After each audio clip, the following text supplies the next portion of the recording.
السلام علیکم ورحمۃ اللہ وبرکاتہ۔ بسم اللہ الرحمن الرحیم۔ ناظرین کرام، انشاءاللہ آج کی ویڈیو میں ہم قرآن کریم کے پہلے پارے کے متعلق اہم ترین باتوں کو جانیں گے۔ سب سے پہلے ہم یہ بات یاد رکھیں کہ اللہ عز و جل نے اس کتاب کو نازل کیا، جو ہمارا خالق ہے، مالک ہے، رازق ہے، وہ حکمت والی ذات ہے۔ اس نے حکمت والی کتاب ہماری طرف نازل کی۔ اب اگر ہم یہ چاہتے ہیں کہ ہم دنیا اور آخرت میں کامیاب ہو جائیں تو ہمیں قرآن مجید کے ساتھ ایک مضبوط تعلق بنانے کی ضرورت ہے، اور اس میں موجود تمام احکامات کو اپنی زندگی میں شامل کرنے کی ضرورت ہے۔ جتنا ہم قرآن مجید پر عمل کرتے چلے جائیں گے، اتنی زیادہ ہماری زندگی میں آسانیاں ہوتی چلی جائیں گی اور ہم آخرت میں بھی کامیاب ہو جائیں گے۔ شروع کرتے ہیں سورۃ الفاتحہ سے۔ سورۃ الفاتحہ یعنی وہ سورت جس سے قرآن مجید کی ابتدا ہو رہی ہے۔ یہ وہ سورت ہے جس کو پورے قرآن کا خلاصہ بھی قرار دیا جاتا ہے۔ یہ اتنی جامع سورت ہے،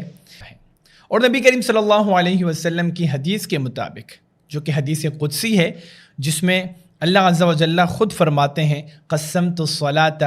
بینی و بین عبدی نصفین، کہ میں نے سورۃ الفاتحہ کو اپنے درمیان اور اپنے بندے کے درمیان دو حصوں میں تقسیم کر دیا ہے۔ سورۃ الفاتحہ کے پہلے حصے میں اللہ عز و جل نے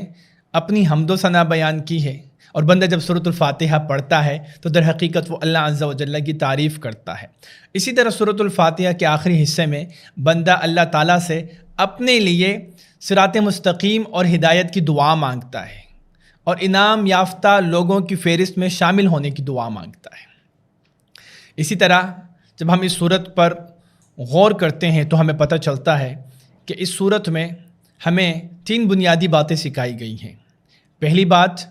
کہ ہم ہمیشہ اللہ کا ذکر کریں، اللہ سے دعا مانگیں۔ دوسری بات کہ ہم علم حاصل کریں، اور تیسری اور آخری بات کہ ہم ہمیشہ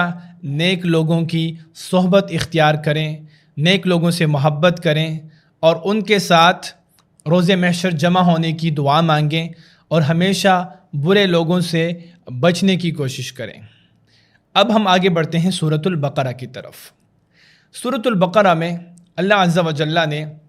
اس سورت کی ابتدا الف لام میم ذالک الکتاب لا ریب فیہ ھدی للمتقین، اس میں کوئی شک نہیں کہ یہ وہ کتاب ہے جس میں کسی قسم کا کوئی شک اور شبہ نہیں ہے، یہ متقین کے لیے ہدایت ہے۔ اب اگر ہم غور کرتے ہیں سورۃ الفاتحہ میں ہم نے اللہ عز و جل سے ہدایت کی دعا طلب کی، تو اللہ عز و جل نے فوراً اس سورت کے بعد سورۃ البقرہ کی ابتدائی آیات میں ہی ہمیں ہدایت کا طریقہ بتا دیا کہ اگر تمہیں ہدایت چاہیے تو قرآن مجید کو لازم پکڑنا پڑے گا۔ نبی کریم صلی اللہ علیہ وسلم کی حدیث ہے، آپ نے فرمایا لا تجعلوا بیوتکم مقابر، اپنے گھروں کو قبرستان نہ بناؤ، فإن الشیطان ينفر من البیت الذی تقرأ فیہ سورۃ البقرہ، یقیناً شیطان ہر اس گھر سے بھاگ جاتا ہے جس میں سورۃ البقرہ کی تلاوت کی جاتی ہے۔ اب اگر ہم آگے جائیں سورۃ البقرہ کے اوپر غور کریں تو اللہ عز و جل نے ہدایت متقین کے لیے اس کے فوراً بعد 3 قسم کے لوگوں کا ذکر کیا ہے۔ ان میں سے پہلا طبقہ ان مؤمنین کا ہے جن کے بارے میں اللہ عز و جل فرماتے ہیں الذین یؤمنون بالغیب، یہ وہ لوگ ہیں جو غیب پر ایمان لے کر آتے ہیں۔ اس کے بعد دوسرا طبقہ ان لوگوں کا ہے کہ جو کہ کافرین ہیں، ان کے بارے میں اللہ عز و جل فرماتے ہیں ان الذین کفروا سواء علیہم اانذرتہم ام لم تنذرہم لا یؤمنون، یہ کافر ہیں، یہ کبھی ایمان لے کر نہیں آئیں گے۔ اور تیسرا طبقہ ان لوگوں کا ہے جن کے بارے میں اللہ عز و جل فرماتے ہیں وَمِنَ النَّاسِ مَن يَقُولُ آمَنَّا بِاللَّهِ وَبِالْيَوْمِ الْآخِرِ وَمَا هُمْ بِمُؤْمِنِينَ، اور لوگوں میں سے کچھ ایسے ہیں جو زبان سے تو کہتے ہیں کہ ہم اللہ اور روز آخرت پر ایمان رکھتے ہیں، لیکن وہ ایمان لانے والوں میں سے نہیں ہیں، وہ ایمان نہیں لاتے، وہ دل سے مومن نہیں ہوتے۔ یہ منافقین کی بات ہو رہی ہے۔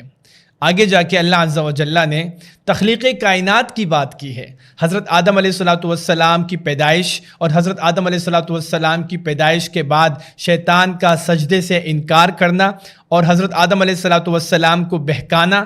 اور حضرت آدم علیہ السلام کی جو خطا ہے، جو شیطان نے ان کو پسلایا، اس پر حضرت آدم علیہ السلام کی عاجزی کہ جب انہوں نے اس درخت کا پھل کھایا جس سے ان کو منع کیا گیا تھا، تو انہوں نے پوری عاجزی کے ساتھ فَتَلَقَّى آدَمُ مِن رَبِّهِ كَلِمَاتٍ فَتَابَ عَلَيْهِ، اللہ سے استغفار کے کلمات سیکھے، اور رَبَّنَا ظَلَمْنَا أَنفُسَنَا وَإِن لَّمْ تَغْفِرْ لَنَا وَتَرْحَمْنَا لَنَكُونَنَّ مِنَ الْخَاسِرِينَ، ان کلمات کے ذریعے عاجزی اختیار کی، وہ اللہ کی طرف رجوع کرتے ہیں، لوٹتے ہیں اور توبہ کرتے ہیں۔ اس کے مقابلے میں جس شیطان نے ابا واستکبر، اس نے انکار کیا اور تکبر کیا، اس شیطان کا انداز کیا تھا؟ اللہ عز و جل اس کے انداز کا ذکر سورۃ الاعراف میں کرتے ہیں، کہتے ہیں کہ شیطان نے کہا قال فبما اغویتنی، قال فبما اغویتنی، اے اللہ آپ نے جو مجھے گمراہ کیا، آپ نے جو مجھے گمراہ کیا، اب میں ان کی صراط مستقیم میں، ان کے رستے میں دیوار کھڑی کروں گا، صراط مستقیم کے رستے سے ان کو گمراہ کرنے کی کوشش کروں گا، میں اس رستے پر بیٹھ کے ان کو گمراہ کروں گا۔ اس کے بعد جب ہم آگے جاتے ہیں تو اللہ عز و جل نے بنی اسرائیل کا ذکر کیا ہے۔ بنی اسرائیل وہ قوم جن کے بارے میں اللہ عز و جل فرماتے ہیں یا بنی اسرائیل، اے بنی اسرائیل، اے اسرائیل کی اولاد،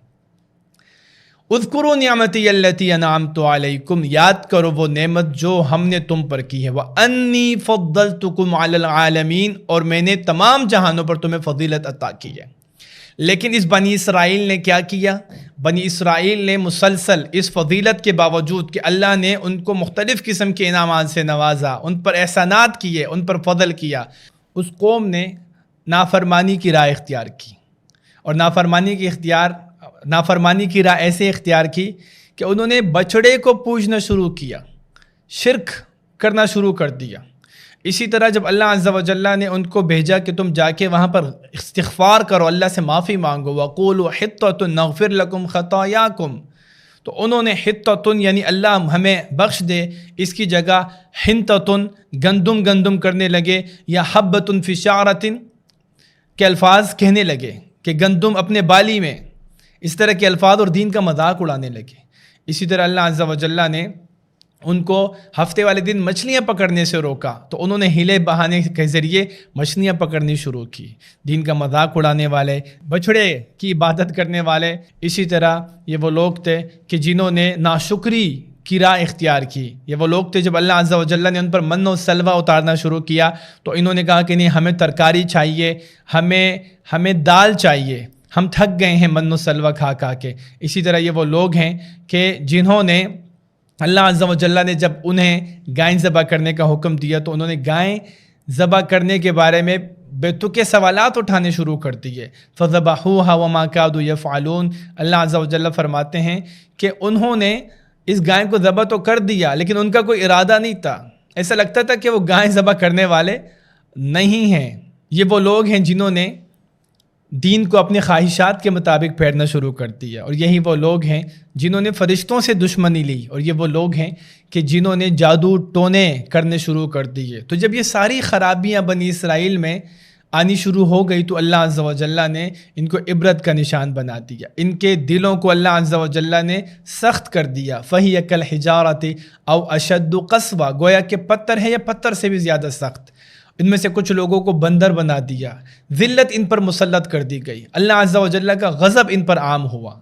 یقیناً یہ وہ نافرمانی تھی جس نافرمانی نے ان کو فضیلت سے ذلت کی عطا گہرائیوں میں ڈال دیا۔ سوال یہ ہے کہ آج ہم کہاں کھڑے ہیں؟ آج اللہ عز و جل نے ہمیں بھی بہت زیادہ فضیلت دی ہے، ہم اللہ کے نبی صلی اللہ علیہ وسلم کی امتی ہیں،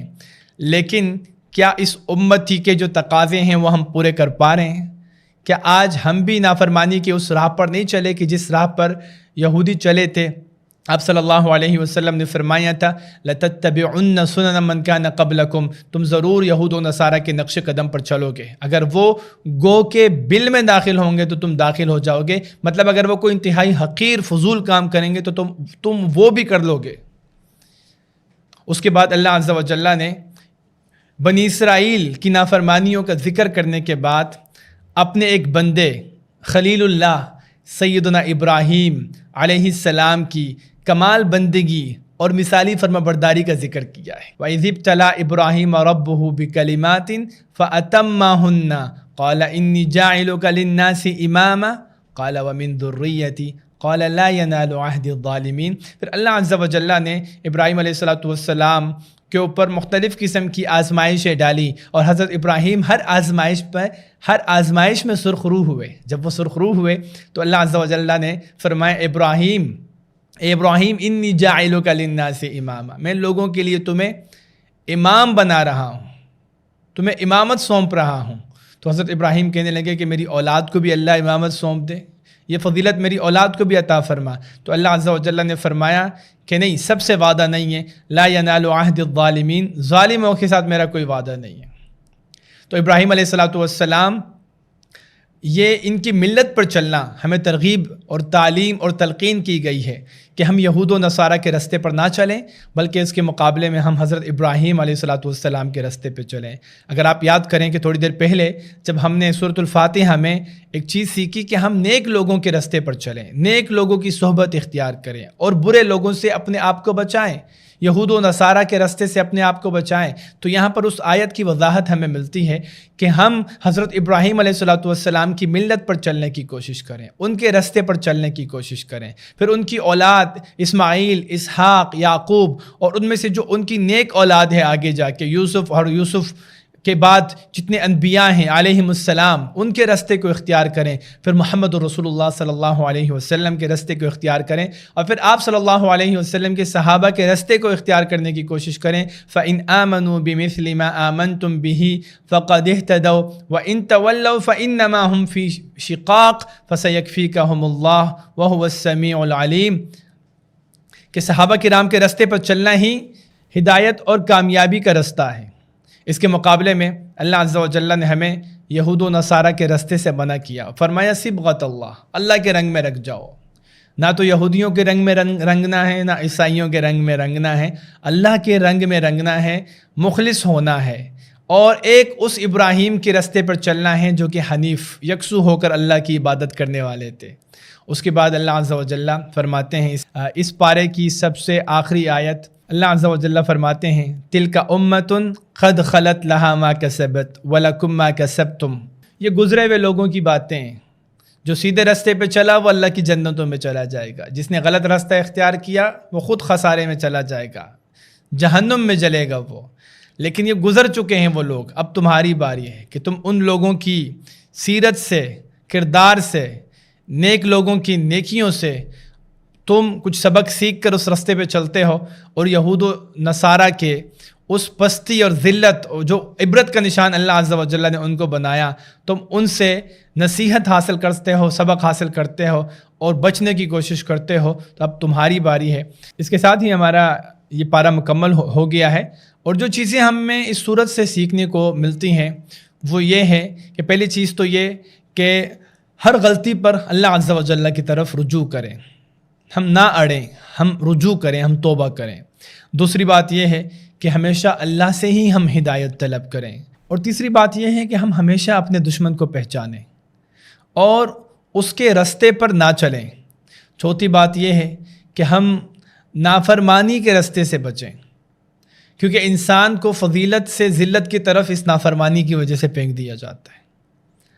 اور پانچویں بات کہ ہمیشہ نیک لوگوں کو اپنا آئیڈیل بنائیں، ہم ان کے مطابق زندگی گزاریں، یہی کامیابی کی کنجی ہے۔ ناظرین کرام، اسی کے ساتھ پہلے پارے کا خلاصہ مکمل ہوا چاہتا ہے۔ انشاءاللہ